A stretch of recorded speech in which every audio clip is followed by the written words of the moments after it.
आयत पढ़ेंगे रोमियो का पत्री 8वां अध्याय का 18 आयत पढ़ेंगे। रोमी 8 का 18 आयत पढ़ेंगे। क्योंकि मैं समझता हूँ कि इस समय के दुख और कलेश उस महिमा के सामने जो हम पर प्रकट होने वाली है कुछ भी नहीं है। इधर लिखा गया है क्योंकि मैं समझता हूँ इस दुनिया का दुख और क्लेश उस महिमा के सामने जो आने वाली है उसके सामने कुछ भी नहीं। इधर बताया गया है क्लेश दुख आने वाला महिमा। 18 आयत से लेकर नीचे ये बताया गया है व्यर्थता, विनाश, महिमा, क्लेश और दुख, गुलामी इत्यादि बातों के बारे में इधर लिखा गया है। पाप से गुलामी आ गया, व्यर्थता विनाश आ गया, लेकिन परमेश्वर का प्रिय पुत्र के द्वारा महिमा और परमेश्वर का महिमा उसके संबंध में इधर बताया गया है।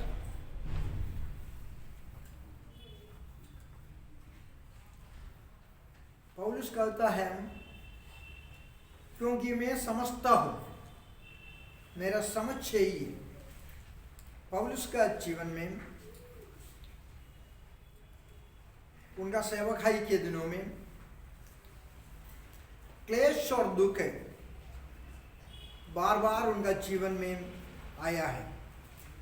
ऐसा उनका जीवन में परमेश्वर का महिमा का दर्शन भी उन्होंने पाया है। दूसरा कोरिन्थी 11वां अध्याय में पौलुस ने जो मार खाया, पौलुस ने जो दुख उठाया उसका वर्णन है। अनेक बार मार खाया है, अनेक बार परेशानी उठाना पड़ा है। उनका जीवन काल परेशानियों से भरा हुआ था। मसीह जीवन का पहला दिन से लेकर जैसा पागलिया था वैसा नहीं, क्लेश में दुख में उनको कदम रखना पड़ा। लिखा गया है 11 अध्याय का, दूसरा कोरिन्थी 11 अध्याय का 26 आयत में उनका यात्राओं में मसीह जीवन का सेवकाई के लिए उन्होंने कदम बढ़ाया। तब उनका जीवन में अनेक प्रकार का क्लेश अनेक रास्ते से उनके सामने आ गया है। सारी बातों से वो जीत पाया है। लिखा है नदियों में जोखिम उठाना पड़ा और डाकुओं के सामना करना पड़ा। अपना भाई लोग यहूदी परिवार का लोगों के सामना करना पड़ा, अन्य जातियों के सामने दुख उठाना पड़ा और नगरों में बड़े बड़े शहरों में उनको दुख उठाना पड़ा और जंगल में दुख उठाना पड़ा, महासागर में दुख उठाना पड़ा। आखिरी लिखा गया है झूठा भाइयों के द्वारा भी उन्होंने क्लेश उठाया। उसके अलावा उनका शरीर में इतना मार मिली, पत्रवार किया, उनका बेइज्जती किया, अनेक प्रकार ये परेशानी में पड़ा रहा। लेकिन 12वां अध्याय में लिखा गया है परेशानी के वक्त में एक दिन ऐसा हुआ है परदोष का महिमा उन्होंने देखा। 12 अध्याय में परदोष का महिमा, परमेश्वर का महिमा, शरीर छोड़कर जलाली इलाके में जो आराम कर रहे हैं उनका जो महिमा का तुलना करने के लिए यह धरती में कोई बोल ही नहीं होता है। उस इलाके में वो दाखिल हो गया। 11वां अध्याय में 23 आयत से लेकर उनका क्लेश का गराही, दुख का गगराही, वेदने का गगराही। तब पौलुस कहता है मैं समझता हूं ये दोनों को मैंने अनुभव किया है। क्लेश, परेशानी, फूकापन, निंदा, मार, ये सब कुछ मैंने सह लिया है, लेकिन मैं समझता हूं ये कुछ भी नहीं है। उन्होंने उनका जीवन काल में नीला आकाश के उस पार, तीसरा स्वर्ग में, परदोष में परमेश्वर का दया से उनको जाना पड़ा। वो उसके पीछे उनको मार मिला है, लेकिन परमेश्वर का दया उतना महान और बरकत में शामिल होने का अनुग्रह दिया गया है।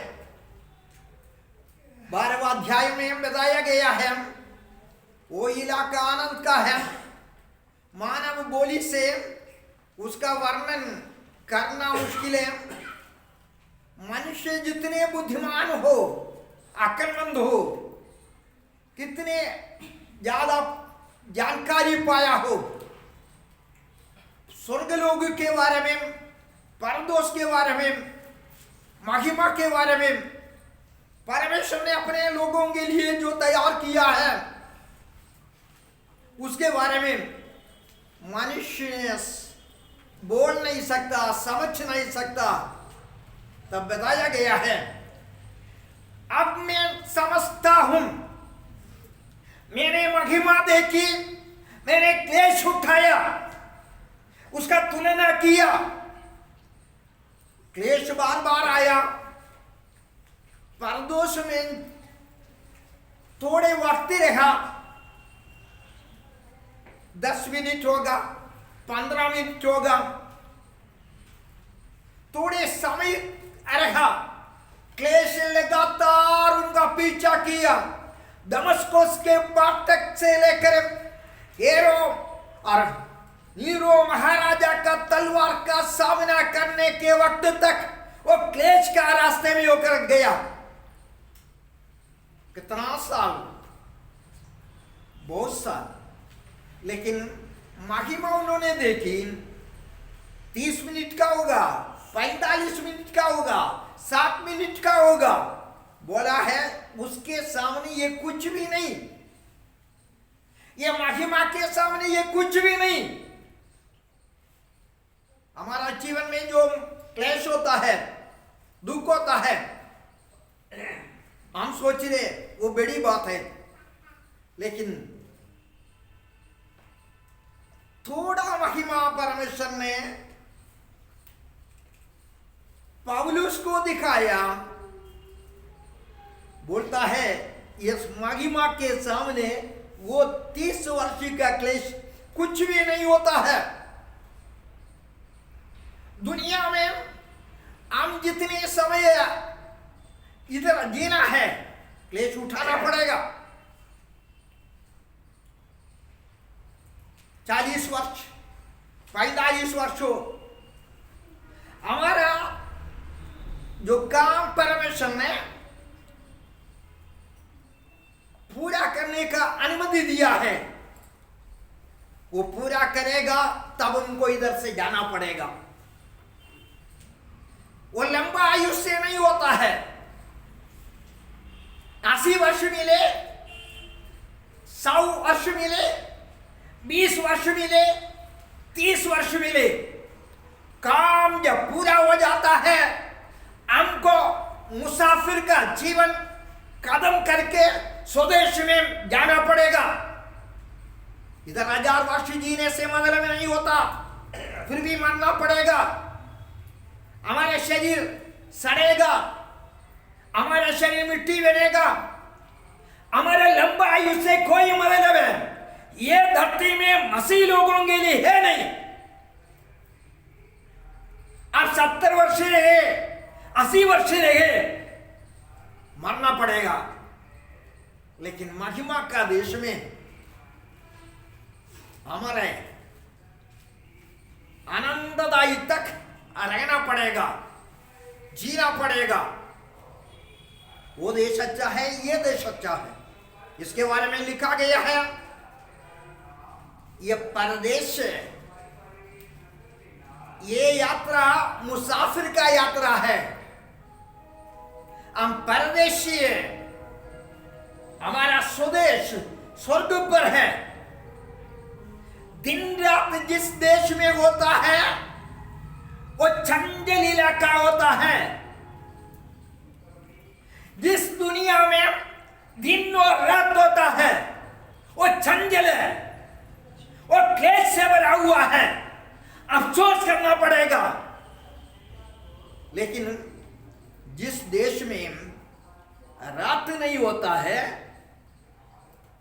वहां रोने का जरूरत नहीं होता। जिस देश में परमेश्वर का महिमा होता है वहां आनंद का भरपूरी होता है। वो देश अच्छा है। ये देश के बारे में मसीह लोग जानने के लिए पवित्र आत्मा ने ये कहा, यह परदेश है, ये देश में हम बाहरी है, ये देश में हम मुसाफिर है, ये देश में हम परदेशी है। इतना हम जानना है। दाऊद राजा का जीवन में पहला शामुएल का पुस्तक जब पढ़ेगा इतना क्लेश हुआ, इतना क्लेश हुआ, बड़ा क्लेश हुआ।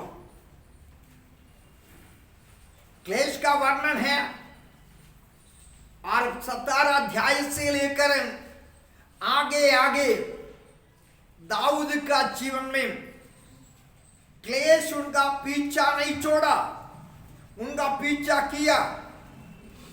क्लेश का दिन वो परमेश्वर से पूछ कर काम करते थे। हर बातों के लिए परमेश्वर के पास जाएगा, परमेश्वर से पूछेगा, परमेश्वर करना है नहीं करना है। उन दिनों में, वो क्लेश के दिनों में अनेक जबूर उन्होंने लिखा। दूसरा शामुएल का पुस्तक में जब आ जाता है, राजमहल बना दिया। 17 अध्याय में बरकत का बड़ा खजाना उनको मिला, परमेश्वर ने दिया है। नादान नबी के द्वारा वो संदेश परमेश्वर ने दाऊद के पास पहुंचाया है। लेकिन 11वां अध्याय से लेकर जीवन में उदासी, परमेश्वर से दूर रहने का, परमेश्वर से और भय होने का, परमेश्वर के नजदीक जाने का दिल नहीं होता है। कठोर दिल परिवार के अंदर, साम्राज्य के अंदर, तबे अच्छाई का दिन बड़ा बेहतर था। क्लेश का दिन बड़े अच्छे थे। अच्छाई का दिन आया, सब कुछ अच्छा था। मगल आ गया, सेना आ गया, साम्राज्य मजबूत हो गया, परमेश्वर से दूर हो गया। मसीह जीवन में जो क्लेश आ जाता है, परमेश्वर का नजदीक रखने का, परमेश्वर से पूछ कर करने का, परमेश्वर के अधीन में रखने का एक आदत हमको पैदा करने के लिए होता है। मसीह जीवन में अब आनंद है, अच्छाई है, तब आपको अंधेरे के रास्ते में होकर परमेश्वर से बड़ा दूरी पर जाना पड़ेगा। आपका साम्राज्य में और परेशानी आएगा, आपका घर के अंदर धार्मिकता खत्म होगा, आपका जीवन के अंदर और परमेश्वर के साथ कोई संबंध नहीं होगा। लेकिन परमेश्वर का दया उनको छोड़ा नहीं। तब क्लेश परेशानी में हमको इतना परेशान होने का जरूरत नहीं होता है। बहुत कुछ हमारे पास बरकत के तौर पर जब जमा हो जाता है तब डरने का जरूरत है, बहुत डरने का जरूरत है। दाऊद बहुत संपन्न हो गया, बड़े बरकत पाया, बड़ा साम्राज्य का अधिकारी बन गया। उनका अंधेरा परेशानी उनका आत्मा को तंग करने लगा, उनका रूहानी जीवन को परेशान कर दिया, उनका रूहानी जीवन को नरक के अंदर डाल दिया। तब क्लेश परेशानी में परमेश्वर का नजदीक रहने का, परमेश्वर से सहारा पाने का एक रास्ता उनको मिल जाता है। लेकिन सारे अच्छाई है, परमेश्वर से दूर होने का भी मौका हो जाता है। और पौलुस कहता है, मेरा इस जीवन में मैंने बहुत क्लेश उठाया। हमने 11 अध्याय में दूसरा कोरिन्थी 11 अध्याय में पढ़ लिया है 23 आयत से। बड़े क्लेश आया, बड़े क्लेश के बीच में परमेश्वर का बहुत बड़े बरकत मिला है।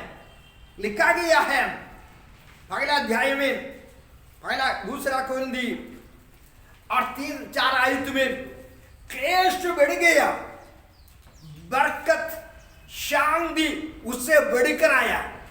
क्लेश बढ़ता जाता है, शांति भी बढ़ता जाता है, क्लेश बढ़ता जाता है, उससे बढ़कर शांति भी आ जाता है। हमारा जीवन में क्लेश आ जाता है, आप अकेला क्लेश उठाने का जरूरत नहीं है। आपको निकास बनाकर शांति से आपको भरपूर करेगा। अब पूरा अच्छा ही है, वहां शांति का क्या जरूरत है? वहां जहां क्लेश है वहां शांति का जरूरत है। इधर बताया गया है, क्योंकि मैं समझता हूं सारे संत लोगों का जीवन सामने रखकर, मसीह लोगों का जीवन को सामने रखकर, अपना जीवन को सामने रखकर उस महिमा के सामने तुलना किया। मैं समझता हूं ये दुख और क्लेश कुछ भी नहीं है, कुछ भी नहीं। अनेक क्लेश के द्वारा, दुख के द्वारा हम परमेश्वर का राज्य में दाखिल होना है। और मसीह जीवन का क्लेश बहुत अनुग्रह का है, उसमें अनुग्रह होता है, उसमें मूल्य होता है, उसमें शून्यता नहीं होता है। 8 अध्याय का रोमी 17 आयत में बताया गया, मसीह के साथ दुख उठाने से मसीह के साथ महिमा भी मिलेगा। मसीह के साथ दुख है, अच्छा है। ऐसा दुख उठाया बेवकूफी से वो बेकार है। मसीह के साथ हम दुख उठा रहे, अच्छा है, उसमें फल है। अगर मसीह के साथ नहीं है, गुंडागिरी के द्वारा, पाप के द्वारा हम परेशानी उठा रहे, उसका फल शून्य है, उससे कोई मतलब नहीं है। उससे यह मतलब होगा आग का जीर होगा। लेकिन मसीह के साथ आप जब दुख उठाएगा, मसीह के साथ महिमा भी है।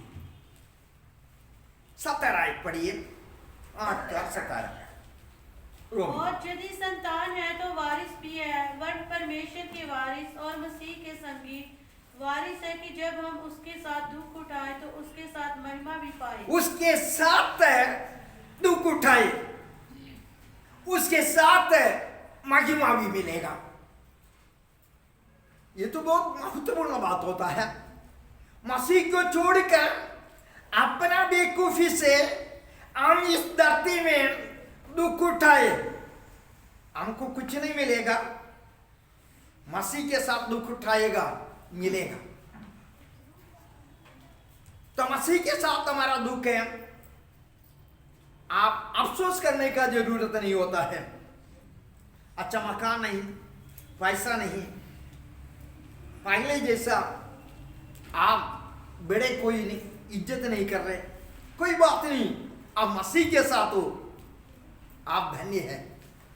मसीह को छोड़कर आप कुछ भी हो, प्रचारक बने, मसीह को छोड़कर आप कोई भी काम करे, आपको मारेगा होगा और कुछ नहीं होगा।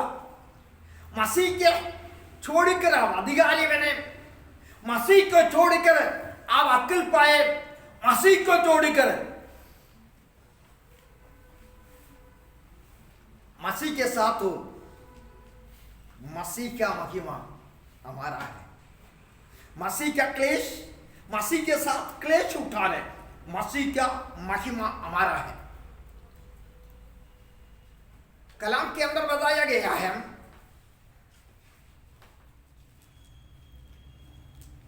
परमेश्वर का महिमा में विश्वासी लोग है बड़ा घमंड करता है। परमेश्वर पर भी विश्वासी लोग घमंड करता है। हम कहता है हमारा परमेश्वर सनातन है, हमारा परमेश्वर पवित्र है, हमारा परमेश्वर सबका अधिकारी है। हमारे परमेश्वर के बारे में हम बहुत प्रशंसा करता है, घमंड करता है। तब बाइबल कहता है, अब पढ़ना है रोमियों का पुस्तक है 5वां अध्याय का 2 आयत पढ़िए। रोमियों का पुस्तक है 5वां अध्याय का 2 आयत। जिसके द्वारा विश्वास के कारण उस अनुग्रह तक जिसमें हम बने हैं हमारी पहुंच भी हुई, और परमेश्वर की महिमा की आशा पर घमंड करे। परमेश्वर की महिमा का आशा पर घमंड करे, परमेश्वर की महिमा का उम्मीद पर घमंड करे। 3 आयत। केवल यही नहीं, वरन हम क्लेशों में भी घमंड करे। क्लेशों में भी घमंड करे। महिमा पर अब घमंड करता है, क्लेशों में भी घमंड करना है। यार केवल यही नहीं, परंतु हम अपने प्रभु यीशु मसीह के द्वारा, जिसके द्वारा हमारा मेल हुआ है, परमेश्वर में आनंदित होते हैं। और केवल यही नहीं, परंतु हम अपने यीशु मसीह के द्वारा, जिसके द्वारा हमारा मेल हुआ है, परमेश्वर के विषय में घमंड भी करते हैं। परमेश्वर के विषय में मेल पाया हुआ इंसान घमंड भी करता है। 3 घमंड, 3 बातों में प्रशंसा करता है। एक परमेश्वर का महिमा में प्रशंसा करता है। इतना भी नहीं, क्लेश क्लेश उसी में भी घमंड करना। जो मेल पाया हुआ लोग है, परमेश्वर के साथ मेल हो गया, मेल मिलाप हुआ, वो परमेश्वर पर भी घमंड करता है। 3 बात, परमेश्वर बड़ा है, सबसे बड़ा है, परमेश्वर का महिमा वो भी बड़ा है, तब घमंड करना कोई बात नहीं। लेकिन क्लेश बड़ा नहीं है, क्लेश बड़ा नहीं है। लेकिन मसीह में होता है तब क्लेश बड़ा है। वो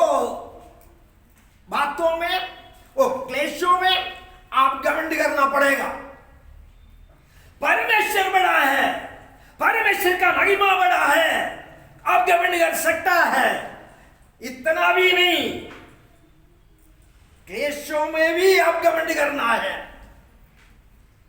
क्लेशों में भी अब घमंड करना है, क्लेशों में भी आप परमेश्वर का बेइज्जती नहीं करना, परमेश्वर से दूर नहीं होना। आपको घमंड करने का मौका मिली। बाइबल में घमंड करना अपराध है, लेकिन रोमियों का पत्री 5वां अध्याय का 2, 3, 11वां आयत में हमको जो अनुमति बाइबल का लेखक पवित्र आत्मा हमको दिया है, उसमें घमंड करना ही पड़ेगा। घमंड करे, महिमा में अब घमंड करता है क्लेश में। लेकिन पौलुस ने बोले ये क्लेश कुछ भी नहीं है, कुछ भी नहीं है, तो घमंड करना, इसी में आपको इनाम मिलता है, इसी में आपको इनाम मिलेगा। ये कुछ भी नहीं होता है, लेकिन इनाम मिलेगा, इनाम इसी में होता है। कलाम के अंदर बताया गया है, इधर हमने पढ़ा है 8 अध्याय का 18 आयत में, ये कुछ भी नहीं है क्लेश, कुछ भी नहीं है। 2 कोरिन्थियों 4वां अध्याय का 17 आयत में बताया गया, हमारा पल पर का क्लेश हल्का सा क्लेश, थोड़ा दिन का क्लेश, उसको कोई मूल्य नहीं होता है, हल्का है, बहुत ही महत्वपूर्ण, अत्यंत महिमा उत्पन्न करता है। अब पढ़िए 2 कोरिन्थियों 4वां अध्याय का 17 आयत। क्योंकि हमारा पल भर का हल्का सा क्लेश हमारे लिए बहुत ही महत्वपूर्ण और अनंत महिमा उत्पन्न करता जाता है। पौलुस बोलता है ये क्लेश है, कुछ भी नहीं है, लेकिन उत्पन्न करने वाला ये क्लेश, क्लेश उत्पन्न करता है। क्या उत्पन्न करता है? बहुत ही महत्वपूर्ण, अत्यंत महिमा, ये कुछ भी नहीं उत्पन्न करता है। ये फल का क्लेश है, हल्का सा क्लेश है, ये तो उत्पन्न करेगा। इसमें कुछ शक्ति है, कालवरी का शक्ति है, कालवरी का जीवन है, कालवरी का और शक्ति ये परेशानी के अंदर है, क्योंकि मसीह के साथ लोग उठा रहे। सबसे बड़ा काम सेवकाई के दिनों में नहीं हुआ, यीशु का सेवकाई के दिनों में 3.5 वर्ष का सेवकाई के दिनों में बड़ा काम नहीं हुआ। बड़ा काम, उससे बड़ा काम कालवरी में हुआ, कालवरी में हुआ। सबसे बड़ा काम कालवरी में हुआ। तो कालवरी एक शक्ति है, कालवरी में यीशु का असली शक्ति कालवरी में होता है। लिखा गया है, शैतान को कुल्लम तमाशा कर दिया, बड़ा जीत पाया कालवरी के द्वारा। कालवरी नहीं तो हम हरा हुआ इंसान है, हम हरा हुआ इंसान है। क्रूस का कगानी विश्वास करने वालों के लिए ईश्वर का शक्ति है, परमेश्वर का शक्ति है, कालवरी शक्ति है।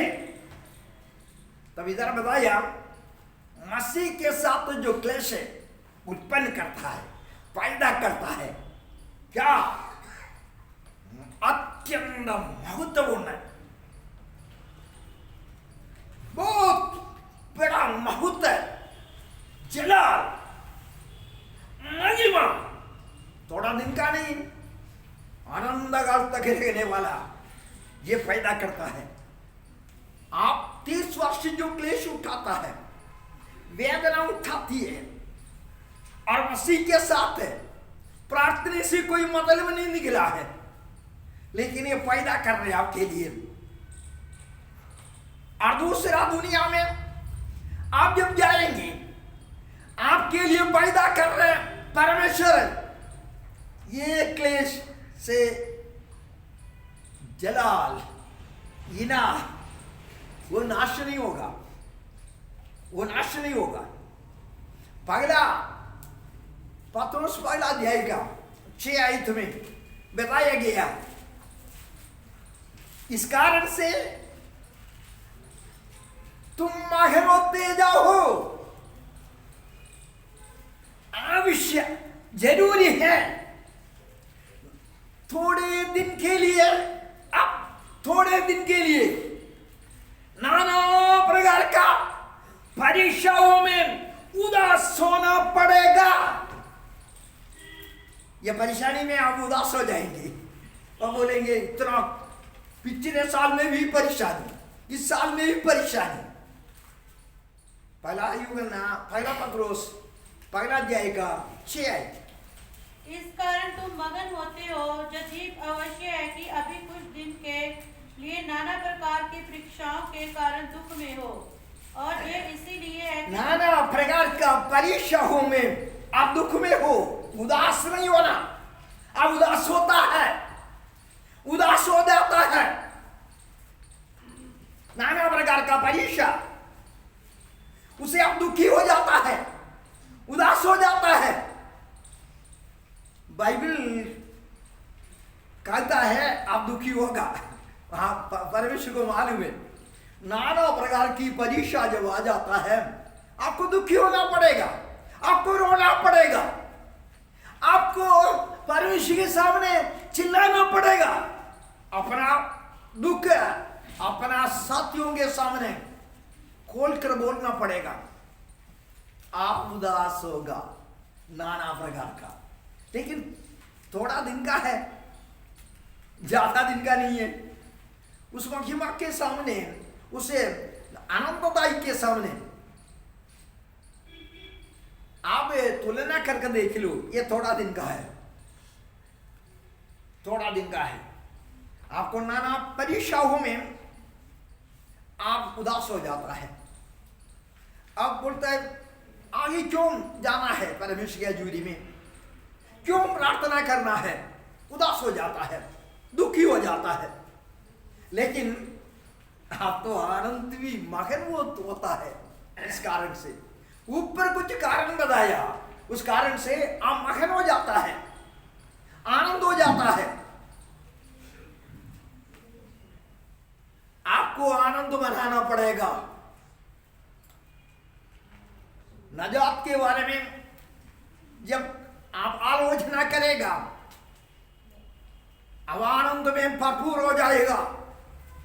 नजात के बारे में आप बाइबल का योजना समझेगा, पवित्र आत्मा का प्लान आप समझेगा, आप आनंदित होगा। लेकिन नाना प्रकार का क्लेश, परीक्षा हर एक बातों में इंसान का पीछा करता है परीक्षा। अब उसे उदास हो जाता है। आप जैसा सोच रहे कल मैं अच्छा से जीऊंगा, जी नहीं पाता है, कोई रुकावट आ जाता है। आपके मन में बहुत परमेश्वर का सेवा करने का दिल है, देने का, परमेश्वर के लिए प्यार करने का, आराधना करने का सब कुछ है, लेकिन होता नहीं। नाना प्रकार का परीक्षा, कभी पैसे का तंगी, कई बच्चों का वेदना, कई घर में कई परेशानी, पड़ोसी आपका बेइज्जती कर रहे हैं। नाना प्रकार का परीक्षाओं में आपको उदास होना पड़ेगा, लेकिन आप आनंदित करना है, आप आनंदित करना है। 5वां अध्याय का 10 आयत। अब परमेश्वर सारे अनुग्रह का दादा है, सारे अनुग्रह देने परमेश्वर। अब पढ़िए 5:11 साहिब पकड़ाइए। हम परमेश्वर जो सारे अनुग्रह का दाता है, जिसने तुम्हें मसीह में अपनी अनंत महिमा के लिए बुलाया। आपको बुलाया, आनंद महिमा पाने के लिए बुलाया। फिर तो ये क्यों ऐसा हो रहा है? आपको बुलाया आनंद काल का महिमा आप पाने के लिए, आप पाना है, उसके लिए परमेश्वर ने बुलाया। फिर क्यों ऐसा परेशानी? हाँ, फिर भी परेशानी उठाना पड़ेगा। थोड़ी देर का परेशानी, थोड़ी देर का। नीचे पढ़िए, आप सुनिए। तुम्हारे थोड़ी देर तक दुख उठाने के बाद आप ही तुम्हें सिद्ध और स्थिर और बलवंत करेगा।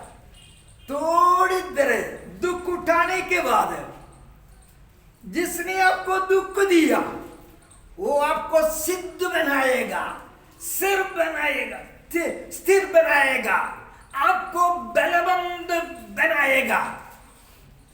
जिसने आपको दुख का रास्ता दिखाया उसने आपको थोड़ी देर के बाद,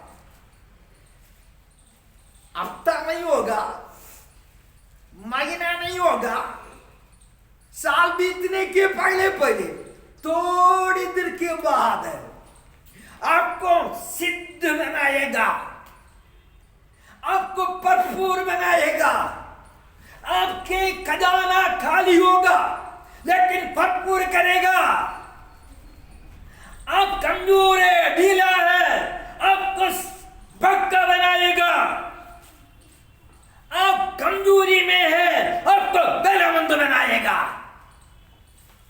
ये सारे प्लान परमेश्वर का है। बुलाया परमेश्वर, आपको ये दुख का पैकेट दिया परमेश्वर, आपको बरकत वो भी परमेश्वर दे रहे। सारे अनुग्रह का परमेश्वर है। आप जिस पर विश्वास कर रहे हैं वो सारे अनुग्रह का परमेश्वर है। एक अनुग्रह नहीं, सारे अनुग्रह, धरती का, आसमान का, सारे अनुग्रह, जिस्मानी आसमानी सारे अनुग्रह, सारे अनुग्रह का परमेश्वर। ऐसा कोई परमेश्वर है दुनिया में? नहीं, सारे अनुग्रहों का परमेश्वर। इतना बड़ा परमेश्वर है हमारा परमेश्वर, इतना अनुग्रह देने वाला है हमारा परमेश्वर। क्योंकि मैं समझता हूं इस दुनिया का क्लेश और दुख उस महिमा के सामने कुछ भी नहीं है, कुछ भी नहीं है। यहां तक हम पहुंचे तभी पता मिलेगा। ये तोल कर देखा, बोला है कुछ भी नहीं है। कलाम हमारे पास है, हम कलाम लेकर तोल कर देखो, हम भी बोलेगा कुछ भी नहीं है। अभी हमारे पास सारे सुविधा है, अच्छा सुविधा है, उतना सुविधा पौलुस के पास उन दिनों का विश्वासियों के पास नहीं होता था। लेकिन बोलता है कुछ भी नहीं है ये क्लेश। तो हमको कितना क्लेश है, वो कुछ भी नहीं है। लेकिन पौलुस है हमसे ज्यादा क्लेश उठाया, वो बहुत कुछ है, बहुत कुछ है। ये महिमा तो परमेश्वर ने आपको बुलाया तौबा करने के लिए, मुक्ति पाने के लिए, नजात पाने के लिए।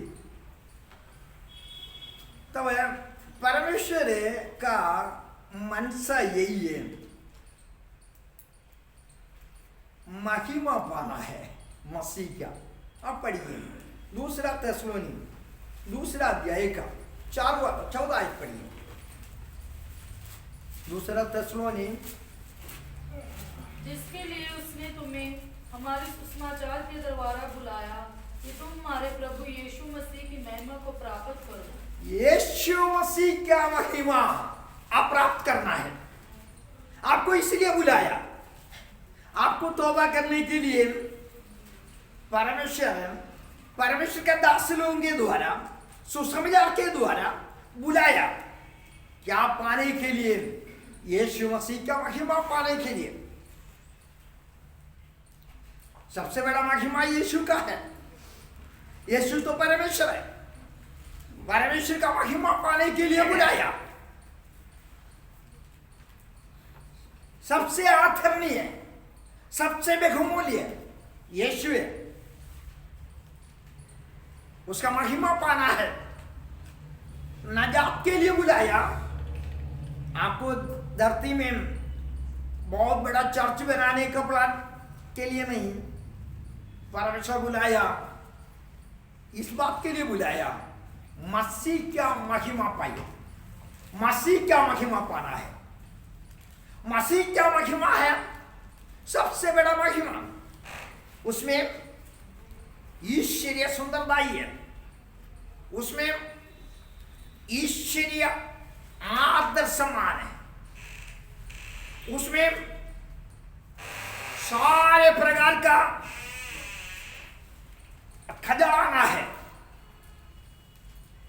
और इसमें इतना ईश्वरीय पवित्रता ही है। परमेश्वर का महिमा ईश्वरीय सुंदरता ही क्या है, ईश्वरीय आदर सम्मान का है, ईश्वरीय पवित्रता ही क्या है। परमेश्वर का महिमा, उसके अंदर अंधेरा नहीं होता है, उसके अंदर कलंक नहीं होता है, उसमें अंदर अधूरापन नहीं होता है। ईश्वरीय सुंदरता वो पाना है, पाना है। हमारा यीशु के बारे में कलाम के अंदर बताया गया, वो परम सुंदर है।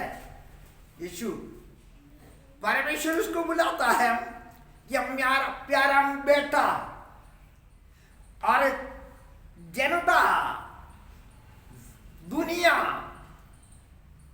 मनुष्य कहता है मनुष्य का पुत्रों में परम सुंदर है, धरती में वो परम सुंदर है, आसमान में प्यारा है। आसमान में प्यारा मतलब सारी बातों में वो सुंदर है, एक बातों में नहीं, सारी बातों में सुंदर है, परम सुंदर।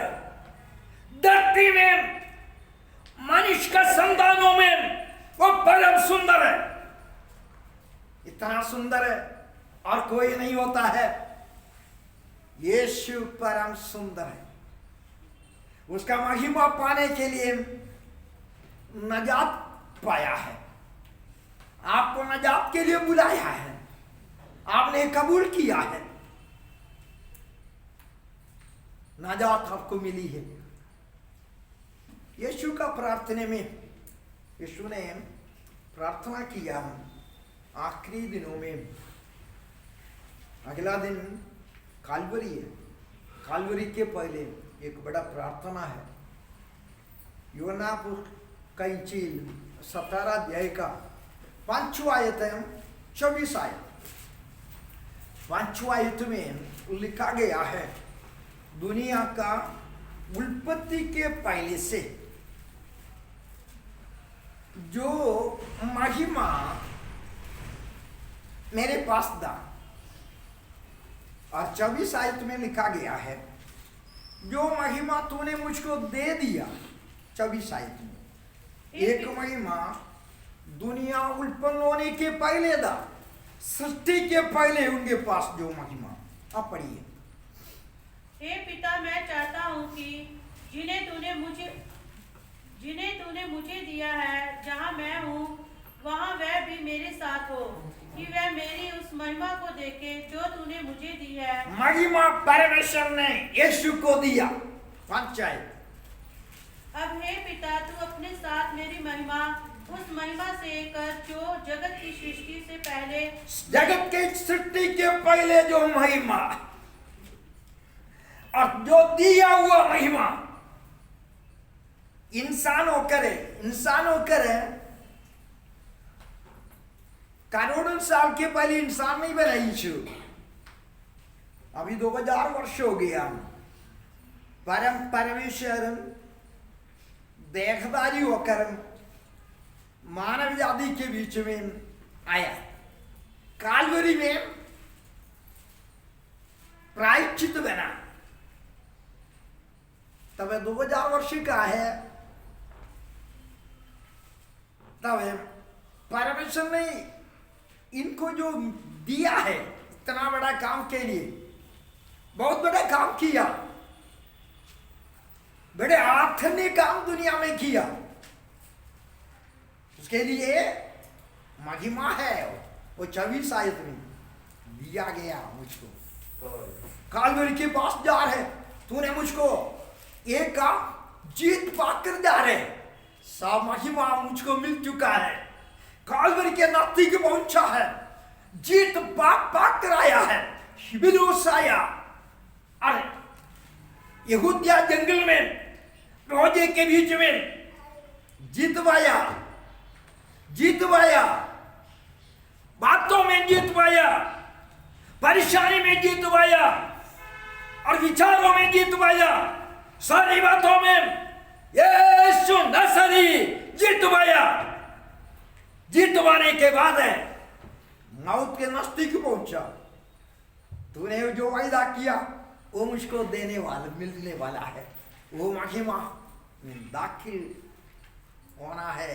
दूसरा हुई 5वां आयत में बताया, दुनिया का पैदाइश नहीं हुआ, यह नीला आकाश नहीं होता था, यह धरती नहीं होता था, जगत के उत्पत्ति के पहले मानव ही नहीं होता था। तब मेरे पास जो महिमा था वो मैंने छोड़ कर आया। यह क्या? ईश्वर होने के कारण, परमेश्वर होने के कारण, एक मनुष्य होने के कारण, जो मनुष्य होने के कारण, सारी बातों में जीत पाने के कारण, पवित्र आत्मा कहता है आपको सुसमाचार के द्वारा रसूल लोग इसलिए बुलाया मसीह क्या महिमा पाने के लिए। दूसरा तेसलोनी 2 अध्याय का 14 आयत में हमने पढ़ा, उसके लिए बुलाया। महान ईश्वर का, महान बेटे का और महिमा हम पाना है, पानी के लिए बुलाया। और बाइबल के अंदर पौलुस कहता है पुनरुत्थान का पुस्तक में 1 कोरिन्थी 15 अध्याय में अविश्वासियों का पुनरुत्थान के बारे में, जीवने के बारे में लिखा गया है। तब 2 मनुष्य के बारे में वहां बताया, एक पहला मनुष्य, दूसरा आखिरी मनुष्य। पहला मनुष्य मिट्टी का है 45 आयत से लेकर, दूसरा मनुष्य आसमानी है। पहला मनुष्य आदम, दूसरा आखिरी मनुष्य यीशु नसरी। तो परमेश्वर ने मानव जाति के बारे में यही योजना किया है, पहला मनुष्य से आखिरी मनुष्य की ओर, पहला परिवार से दूसरा परिवार की ओर बदल जाना है, गोद लेना है, लेफालेक बनाना है। पहला मनुष्य मरणगार शरीर का, पहला मनुष्य विनाश का शरीर का, पहला मनुष्य वेदने का, उनका परिवार से आखिरी मनुष्य का परिवार में हमको गोद लेना। पौलुस कहता है 8वां अध्याय रोमी 23 आयत, रोमी 8:23।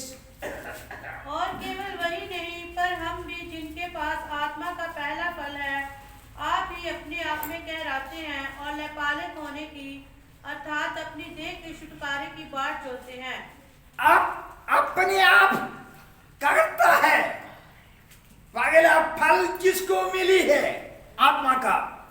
आत्मा का पहला फल आपका अंदर जो मनुष्य, आपके अंदर जो मरा हुआ मनुष्य, पाप और अपराध में मरा हुआ मनुष्य, आत्मा ने पहला काम एक किया, उसको जिंदगी दिया।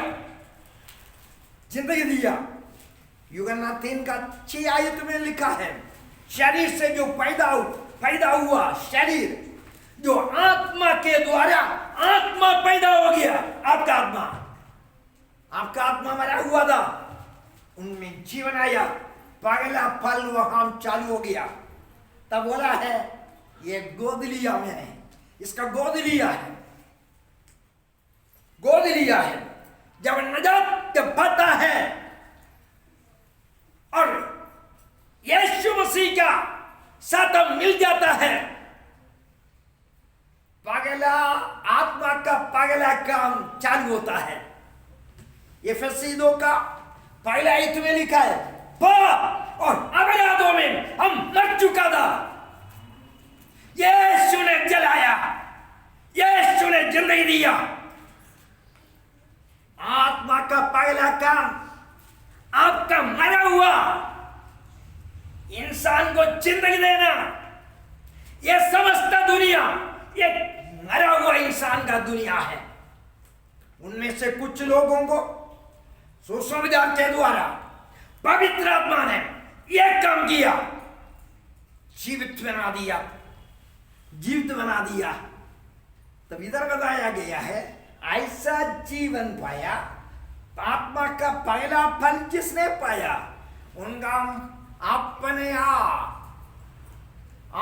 आप क्या करता है? दुखी हो जाता है, वेदना और निराशा और मेरा शरीर का और छुटकारा होगा, देह का छुटकारा होगा। देह में कब जलाल आएगा? देह में कब जीवन आएगा?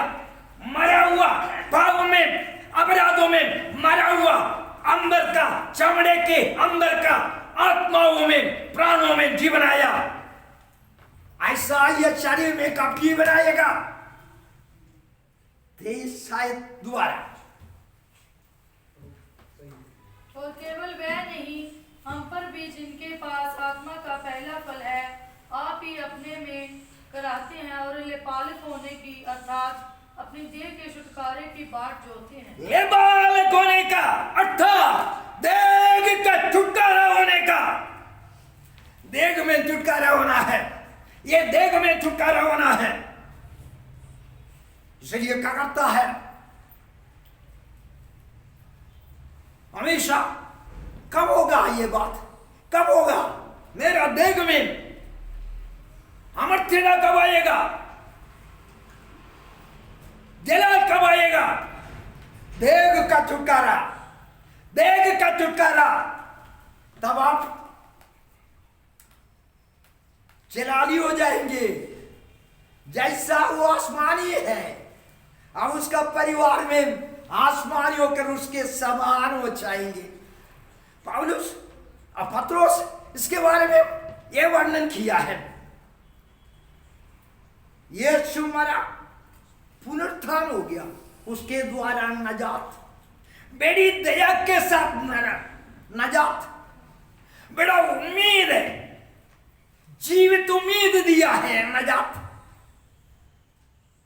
यह स्वर्ग में रखी गई अरे मीरास से अविनाशी और निर्मल और आखी सारे वस्तु हमारे लिए ऊपर है। परमेश्वर का सामर्थ के द्वारा स्वर्ग में ये सफलती है, ये स्वर्ग में रखी गई है। और परमेश्वर विश्वास के द्वारा परमेश्वर पर भरोसा रखने वालों के लिए परमेश्वर का सामर्थ ये विश्वासियों को संभालता है। क्या पाने के लिए? अंतिम दिनों में ये शरीर का छुटकारा पाने के लिए। अब पढ़िए पहला पत्रुस पहला अध्याय का 3 आयत से लेकर 5 आयत तक। हमारे प्रभु यीशु मसीह के परमेश्वर और पिता का धन्यवाद हो, जिसने यीशु मसीह के मरे होने से जी उठने के द्वारा अपनी बड़ी दया से हमें जीवित आशा के लिए नया जन्म दिया, नीचे अर्थात एक अविनाशी और निर्मल और अजर विराट के लिए, जो तुम्हारे लिए स्वर्ग में रखी है, जिनकी रक्षा परमेश्वर की सामर्थ्य से विश्वास के द्वारा उस उद्धार के लिए जो आने वाले समय में प्रकट होने वाली। विश्वास के द्वारा आपने जो नजात पाया उनका पूरा होने का वक्त है, आने वाला दिनों में होता है। तो पौलुस बोला है देह का छुटकारा है, वो देह का छुटकारा ये परिवार से, ये परिवार में नाशवान परिवार से अमर्त्यता का परिवार में,